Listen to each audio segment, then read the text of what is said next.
A ƙarshen watan Disamba 1938, Isa wani mutumin gorar kaɗanya wato ta ƙasar Bauchi yana yawan harbi sai ya hangi dorina a kwance.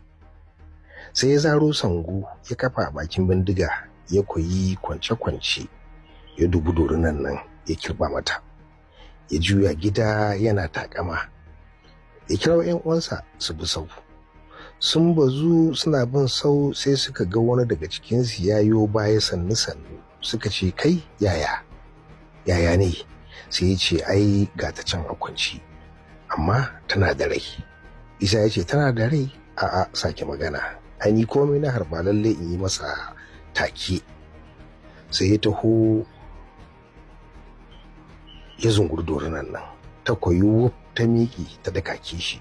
Isa fa sai kurɗanan faɗanan gangaranan hauranan taɓa wannan layar zana matsa wannan baduhu ina layu sun ba da ruwa.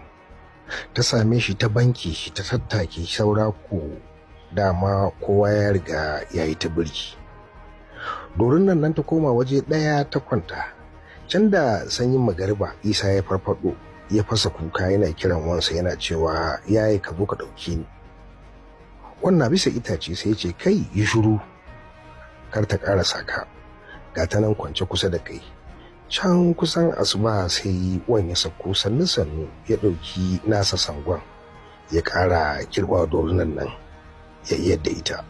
Bayan kwana 11 Isa ya ci gagarin kuɗi.